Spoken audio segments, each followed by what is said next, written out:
Vou passar até a etapa 6, um resumo, e aí dar um foco maior na abordagem aqui nessa live aqui para a etapa 7 de padronização e a 8, que é de conclusão e melhoria, né, do processo aqui do MASP, da metodologia, né. Pessoal, aproveitem e coloquem também se vocês já aplicaram essa metodologia, se já conheciam e aplicaram nas empresas ou já aplicaram em algum momento, que é a metodologia de análise e solução de problemas. Geralmente o pessoal utiliza ferramentas às vezes soltas, né, como um brainstorming, um 5W2H com plano de ação, além da parte de análise, né, que entra o diagrama de Ishikawa, Pareto, né, a matriz Gucci, mas geralmente utilizam essas ferramentas soltas, né. Pergunta é se vocês já conhecem, já ouviram falar da metodologia, que é o MASP, né, que é o método ou metodologia, né, de análise e solução de problemas. Então, bem-vindos a quem entrou agora aqui.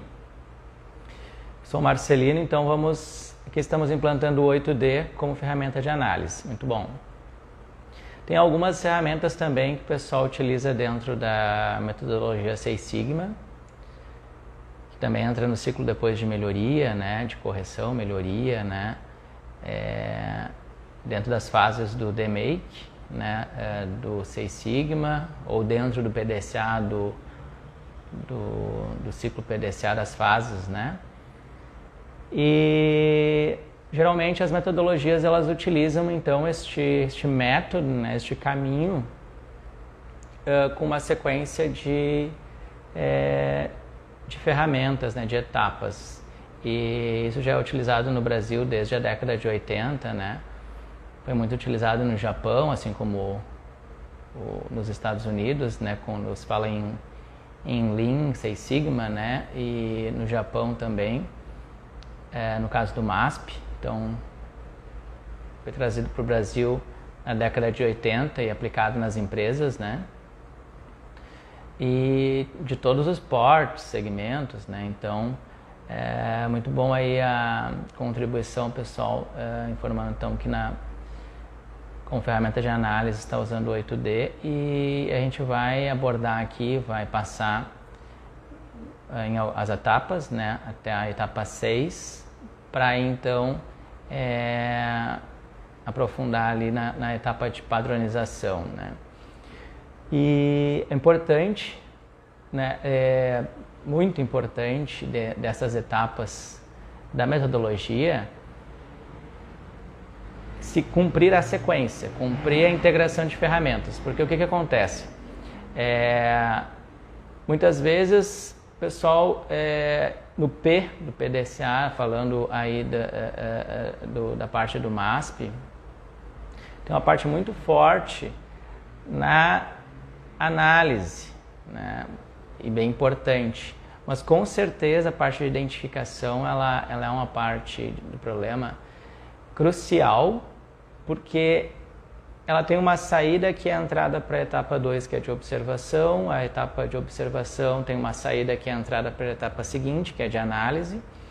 Então, quando você chegar lá na execução, que é o plano de ação, que é a parte do planejamento das ações, mas quando chegar lá na etapa de execução das ações, as ações corretivas para tratamento de uma não conformidade ou eliminação, né, ou solução de um problema, elas são todas constituídas e implementadas para eliminar as causas, as principais causas ou as causas fundamentais de um problema.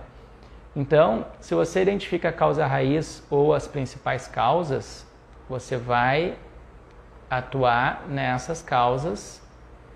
Então, se o problema foi bem estruturado lá na etapa 1 e 2, né?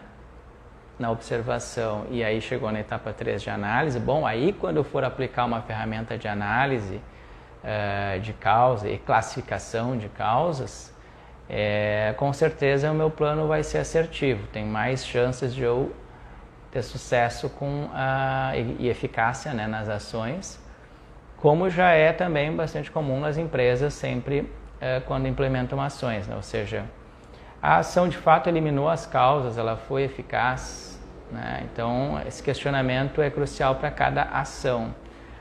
Cada causa tem um conjunto de ações para eliminar aquela causa, né? Então, quando você conclui as ações planejadas e encadeadas ali para eliminar todas as causas fundamentais, aí é que nós vamos avaliar de fato a eficácia da solução proposta, que foi esse conjunto de ações. Então, se nós conseguimos demonstrar isto através de um controle, de uma execução dessas ações depois e avaliando a eficácia, vai ser entrada depois para a etapa lá de verificação de resultados, e aí entraria agora na etapa 7 de padronização. Então, depois eu vou deixar, disponibilizar por alguns dias também essa live no canal do YouTube, que está na bio aqui do perfil do Instagram. Tem o link lá para o canal do YouTube. Então vocês vão poder assistir com uma edição que aí eu coloco aqui as etapas e as ferramentas. Mas eu vou aproveitar agora aqui e passar aqui para vocês. Eu fiz um resumo, contextualizei aqui as 6 primeiras etapas para chegar na padronização, mas que é a etapa, né, também bastante importante, porque ela evita a recorrência ou que os problemas aconteçam novamente, né? Então eu elimino a causa, mas eu tenho que criar um ambiente ou uma padronização para combater, né, esse é o termo, combater aquele problema e não haver mais recorrência. Ou seja, eu eliminei a causa, mas eu também vou atuar na prevenção, com padronização de práticas e processos. Então, aquelas práticas que foram, ou ações que foram implementadas, podem ter se convertido em práticas de gestão ou de sistemática, alguma sistemática, ou que foi incorporada ou melhorada na empresa, decorrente de um problema em um processo, um grande problema que foi analisado e que foi elencado para rodar a metodologia. Então, é importante quando se fala em metodologia, principalmente quando a empresa está aplicando agora ou começou a aplicar uma metodologia que utilize um piloto. Pegue lá um problema que a gestão, que a diretoria definiu como um problema de grande complexidade, que é o mais efetivo, né, com um conjunto MASP, mas eu também posso ter um problema, né, não tão complexo assim, né, em que eu vou, na fase de análise, inclusive, usar um conjunto menor de ações, não, de diagramas ou de ferramentas, que é o caso dos 5 porquês, né, que é mais fácil de chegar a uma causa raiz, mas é para um problema que envolva uma equipe menor, né, não tão complexo. Quando é mais complexo, eu preciso, com uma equipe às vezes multidisciplinar, com todos os processos envolvidos, fazer um Ishikawa com 6M ou outras ferramentas, assim como o Pareto, para classificar as principais causas, muitas vezes tendo que fazer também uma matriz de priorização dessas causas, que seria uma classificação GUT, né? Então, é isso dentro da fase de análise. Então, como eu coloquei aqui para vocês, pessoal da metodologia, eu não sei se mais alguém quer colocar nos comentários aqui a utilização ou aplicação nas empresas, tá? Ou se está utilizando alguma dessas ferramentas que eu falei, como teve aqui, já compartilhou aqui o 8D, né, como ferramenta de análise. Se tem outras ferramentas aqui que o pessoal também já utiliza nas empresas, podem compartilhar aqui. Na fase de problema, nós temos 2 ferramentas, tá? Problema, que seria a identificação, né, do problema, que é uma reunião de definição, onde se descreve esse problema, um grupo de gestores, e o brainstorming. Basicamente, o brainstorming é para fazer uma descrição clara desse problema, né, e uma proposta de solução. Isso é feito como se fosse uma etapa de planejamento lá no início, né? O que acontece? Essa saída dessa reunião de definição a partir de uma ata de reunião e esse brainstorm, que seria uma planilha ali com um coordenador que chegou a uma proposta de solução junto com os envolvidos, precisam ter nesse time que está participando o gestor daquela área que é foco do problema e mais alguns líderes, né, e colaboradores, né, para ter um envolvimento maior de todos os envolvidos, né, um engajamento, né, maior. Quando chegar então na etapa de observação, que é a segunda etapa, aí sim a gente aborda o conjunto aqui de mais duas ferramentas, que é a entrevista para coletar dados e informações, né, alguns registros desse problema, muito importante também para a fase de análise, ou seja, a empresa pode conhecer o problema, mas você não vai lá direto no diagrama de Ishikawa, no Pareto ou em outras ferramentas, mesmo sendo um problema histórico. Você vai coletar dados, e isso é na fase de observação. Então você pode usar entrevistas com os executores, que são aquelas pessoas que executam mesmo aquela atividade ali, daquele processo onde está o problema, o gargalo, o grande problema da empresa. E se analisa depois na terceira fase, que é a de análise. A de análise, sim, vai ter um conjunto de 4 ferramentas, né? Eu dei o exemplo dos 5 porquês, que é uma ferramenta bem simples e prática para se utilizar para um problema mais simples, tá?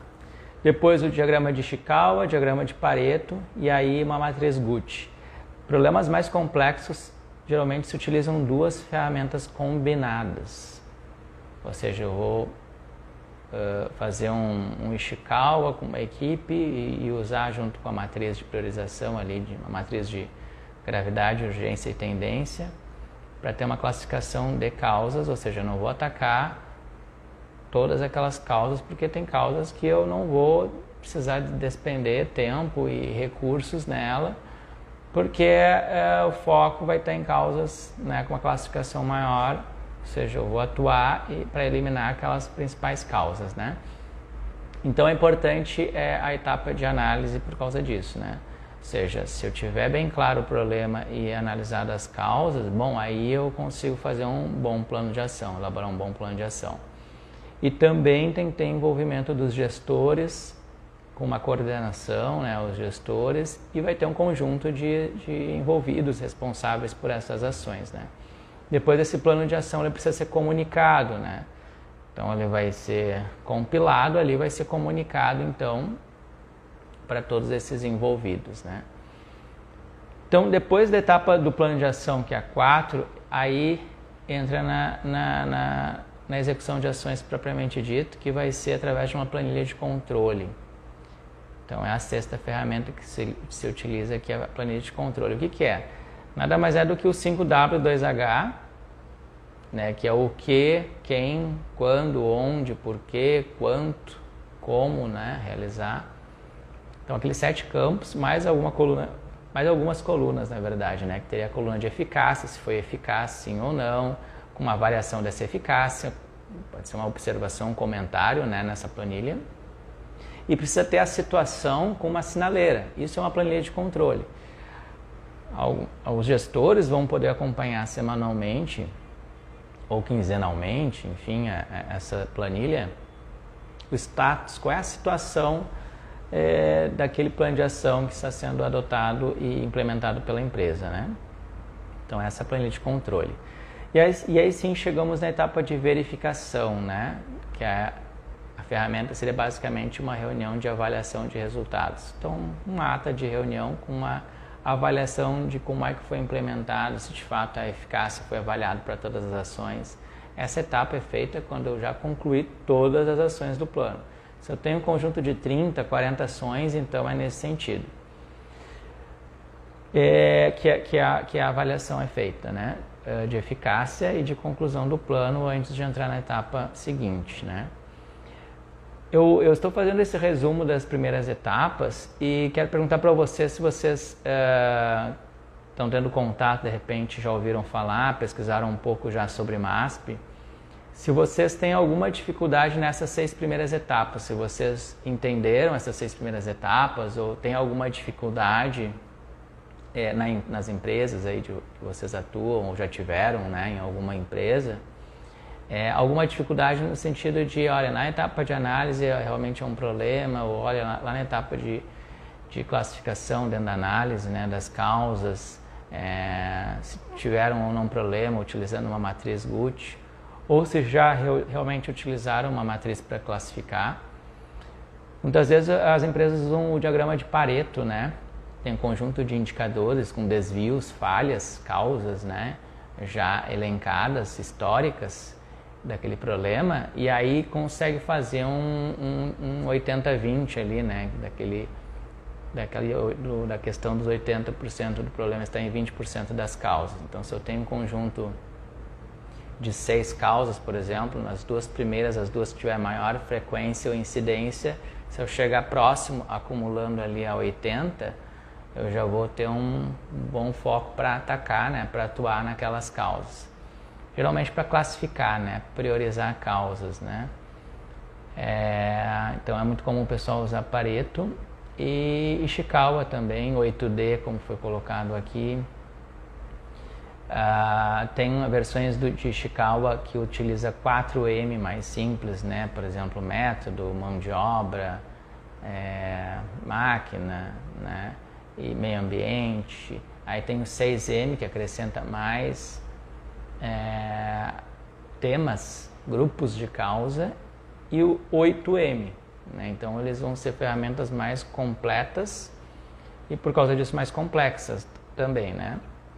Vai precisar fazer às vezes um brainstorming junto com essa análise, geralmente não só em uma reunião, às vezes precisa complementar, e o time faz 2 reuniões, né? A equipe faz 2 reuniões, muitas vezes para conseguir fechar ou ter uma análise mais completa com um produto que seria o quê? O Ishikawa preenchido, ou a ferramenta ali com todo o preenchimento feito ali. E no caso de vocês, quem gostaria de compartilhar aí, pode colocar nos comentários. Se já teve maior dificuldade em alguma das etapas, seja dentro de um conjunto de ferramentas usando o ciclo PDCA ou no próprio MASP, para quem já utilizou o MASP como método mesmo, né, de análise e solução de problemas, se já utilizou, certamente a parte de análise eu creio que sim, toda empresa antes de atacar um problema, antes de chegar no plano de ação, cumpriu lá a etapa de análise das causas, né? Análise do problema e aí chega nas causas, né?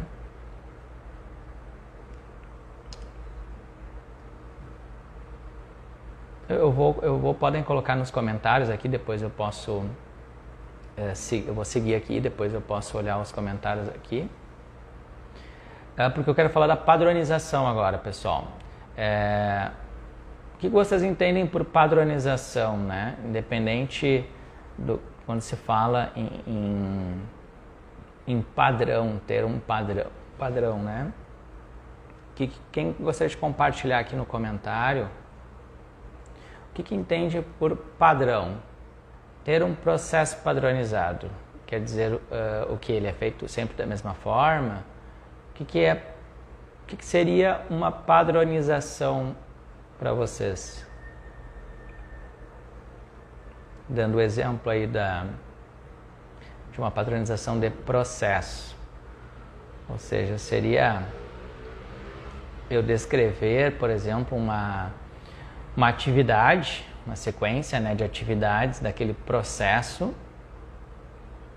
E aí com isso eu vou ter um processo padronizado. O que vocês entendem por um padrão, né? Geralmente quando envolve mais pessoas, a gente consegue aferir isso, né? O que quer dizer com mais pessoas, né, Marcelina? Sim, ó.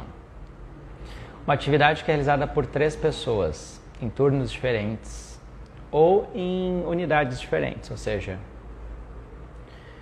eu tenho lá 3 colaboradores que que executam, realizam atendimento ao cliente em 3 unidades diferentes. O processo de atendimento ao cliente foi definido pela empresa com um procedimento. Só o procedimento descrito não garante o padrão, ou somente isso não é uma padronização, né? Então, isso tem a contribuição aqui, isso mesmo. Então, tem a questão dos fluxos para deixar o mesmo processo igual para todos que os executam. Quando se descreve essas etapas do processo, né, quando se faz um fluxograma, que é justamente uma das ferramentas que a gente quer trazer aqui, fluxograma de processo. Então, eu faço o desenho do processo ou redesenho muitas vezes, porque a gente tem o processo desenhado e mapeado na empresa, e aí nós temos um problema nele. Quando a gente chega na etapa, roda tudo isso, quando chegou lá na etapa de padronização, a gente identifica que precisa fazer um redesenho, uma melhoria nesse processo, um ajuste no fluxo. Então eu tenho as etapas, essas caixinhas que seriam então o meu fluxograma aqui de processo com etapas, né, desse processo, com atividades, né, desse processo. E depois que eu tenho esse fluxograma revisado ou criado, né, se for um caso de uma empresa que ainda não tem seus processos mapeados, né, todos mapeados, então aí sim eu chego no que seria o procedimento, que pode ser o procedimento operacional padrão, como alguns conhecem como POP, né, procedimento operacional padrão. Nada mais é do que uma instrução de trabalho com um fluxograma, com a descrição de cada uma dessas etapas, indicando como ser executado esse processo, e é como exatamente. Se tem que preencher uma tela de sistema, como preenche. Isso, até dando exemplo, algumas empresas, por exemplo, a que eu trabalhei, nós tínhamos 3 níveis de documentos, né? Então, se alguém também quiser contribuir com os níveis de documentos aqui das suas empresas, por exemplo, lá no grupo que eu trabalhei por 15 anos, é uma empresa pública aqui no estado, né? Nós trabalhamos com norma de procedimentos, né? Normas, com regras gerais do processo. Então, não tão detalhada, ela é a diretriz do processo, e aí entrava na instrução. Bom, na instrução eu fazia o detalhamento no fluxo, então eu precisava ter esse fluxograma como anexo da instrução, e aí sim teria a descrição de cada uma daquelas etapas dentro do fluxo, né, do processo. Cada uma daquelas etapas descritas estava nesse procedimento que a gente chamava de instrução. Só que a gente tinha um terceiro nível que era rotina. Rotina é o detalhamento das atividades. Então a gente abria mais ainda e aí chegava nesse ponto que eu dei o exemplo. Tela de sistema, formulário, como é que preenche o campo número 1, número 2, número 3, número 4, para chegar a um nível de padronização maior. Lá nessa empresa nós tínhamos um sistema de gestão da qualidade certificado, né? Então o ISO 9001, desde 2010. Então eu participei da implantação desse sistema, depois ampliações de escopo, manutenção, de certificação ao longo de 12 anos, né? E lá nós trabalhamos assim, 3 níveis, né? Algumas empresas têm nomes diferentes, né? Mas a questão é que a gente tem um fluxograma de processo e tem uma descrição clara desse processo. E um nível menor, mais de base, né, da pirâmide de uma hierarquia de documentos, que aí seria a rotina, por exemplo. Tem empresas que usam no mesmo procedimento lá, chama de instrução, e aí tem tudo. Pode ser, ou uma empresa está já acostumada e já entende, né, com seus colaboradores uma efetividade maior. Então teria uma instrução de um pouco mais de páginas, então mais conteúdo ali, que teriam essa descrição do detalhe de cada atividade. E aí, no exemplo que eu dei, atendimento ao cliente, então seria uma instrução com fluxograma de atendimento ao cliente, com as etapas de atendimento ao cliente. E aí, uma descrição bem completa sobre cada atividade. Por quê? Independente de quem trocar de função desses 3 atendentes, um em cada unidade, ou trocou o funcionário, enfim, o procedimento vai estar ali. Bom, quando se fala em padronização, é muito comum se falar em treinamento também. Por quê? Se você der simplesmente um conjunto de documentos ou um documento, que seria não um procedimento, né, como eu dei o exemplo aqui, para um colaborador, bom, agora você lê essas 10 páginas e aí o processo ele tem esse padrão e aí você segue o padrão. Não é tão simples assim, né? Então o padrão tem que ter comunicação, o procedimento, né, tem que ser bem descrito, então tem que ter a comunicação. O executor precisa dizer que entendeu, ele precisa estar ciente e precisa ter um treinamento. É um treinamento de 2 horas, foi uma reunião / treinamento. Não importa, precisa ter a passagem do conhecimento e precisa ser igual para os executores daquelas 3, por exemplo, o atendimento ao cliente para aqueles 3 executores. Então, dando exemplo, eu chamaria estes 3. Não dá para chamar os 3 ao mesmo tempo, tudo bem. Faz uma gravação. E aí todos os 3 vão receber igual. Mas eu posso ter dúvida diferente do outro, não tem problema.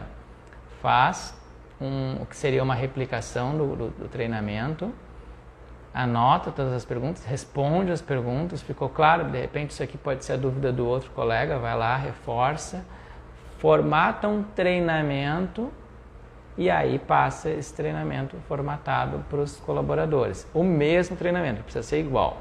Então isso já é parte também do padrão. Tem um procedimento, mas será que os 3 entenderam a mesma coisa? Então, no treinamento isso se resolve, se elimina. Essa questão das dúvidas ou do será que é assim, eu acho que é assim. Bom, eu entrei hoje na empresa, não vou perguntar se eu entendi, eu acho que eu vou fazer assim. Não, tem que perguntar e tem que dizer, olha, você me fala se você não entendeu. E depois vai para a melhoria contínua, ou seja, se tiver alguma falha no atendimento ao cliente, que foi pontual, bom, você reforça o ponto lá com aquele atendente. Eu não vou chamar os 3 de novo para passar de novo o treinamento, que é um erro também, ou seja, eu faço, ou seja, a vida vai seguir, a empresa vai ter o processo de atendimento lá sendo executado todos os dias. Se identificar falha no atendimento, foi na unidade X, ok. Teve algum problema na outra unidade Y e Z? Não. Vamos verificar. Reforça o treinamento, conversa com a pessoa, repassa, se for o caso, né, o procedimento. Porque é muito comum, pessoal, eu vou falar da experiência nas empresas.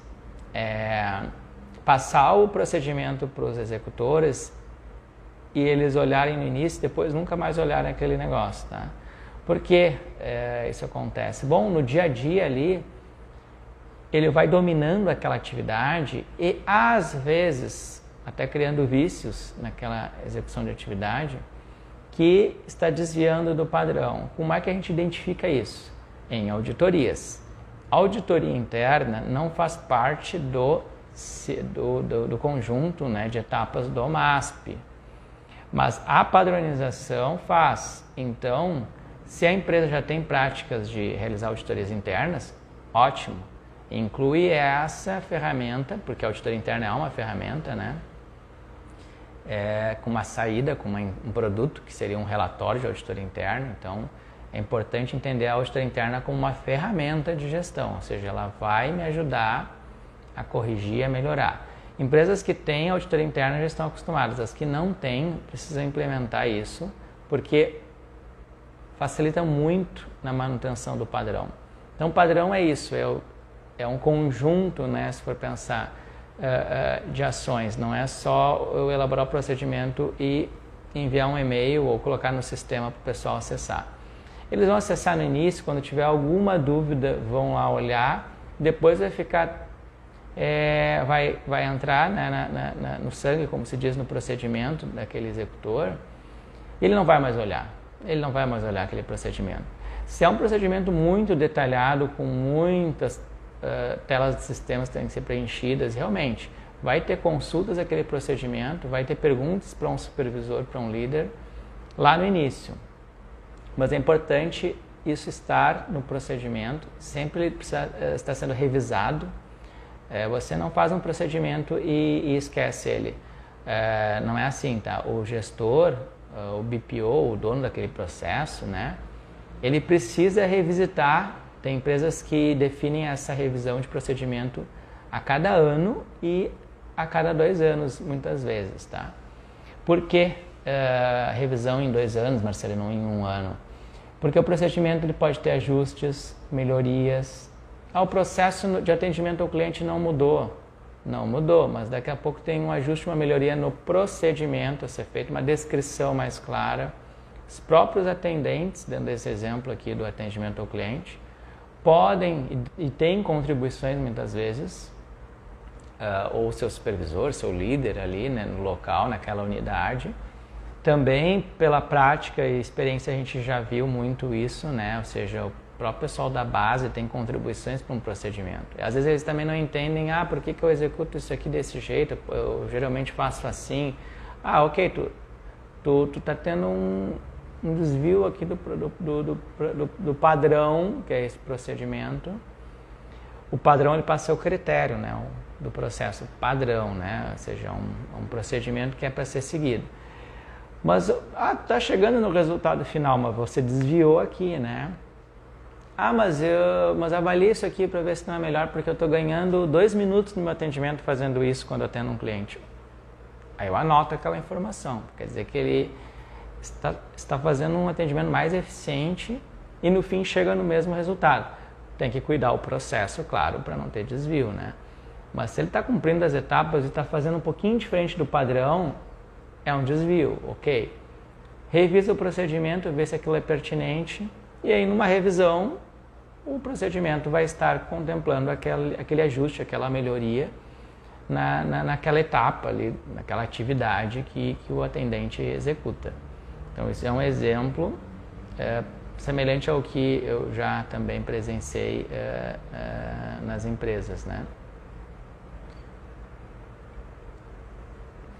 Pessoal, coloquem aqui nos comentários sobre a padronização. Como é que, para compartilhar aqui, como é que, pessoal, vocês chegaram a essa etapa, ou seja, tem procedimentos na empresa de vocês, o nome que for, se há uma instrução, um procedimento operacional padrão, que é o POP, né, a rotina que eu comentei, norma, qual é o nome que vocês dão, né?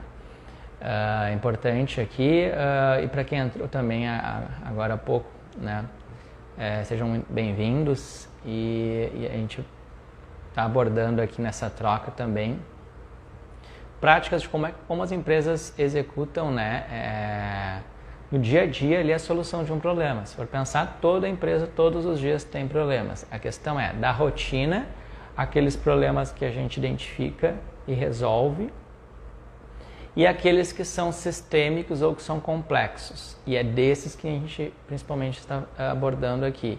Desses problemas mais complexos, que envolvem vários processos, várias equipes, para a solução daquele problema.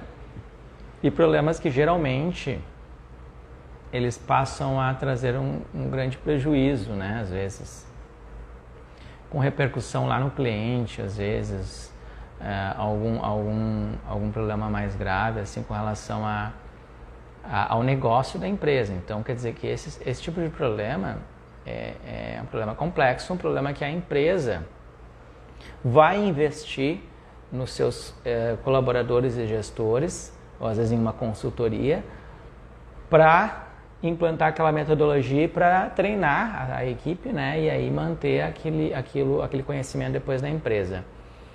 Então é importante que quando vocês também contribuem na organização, façam de fato contribuições para quando rodar a metodologia, seja o MASP, o PDCA, que está também relacionado, ou o conjunto de todas as etapas do Six Sigma, vocês tenham essa participação, né, mais ativa, porque de fato solucionar um grande problema da organização num piloto vai servir depois, com aquele conjunto de ferramentas, né, que foram aplicadas, para solucionar novos problemas, né? Geralmente as empresas, eu também já tinha comentado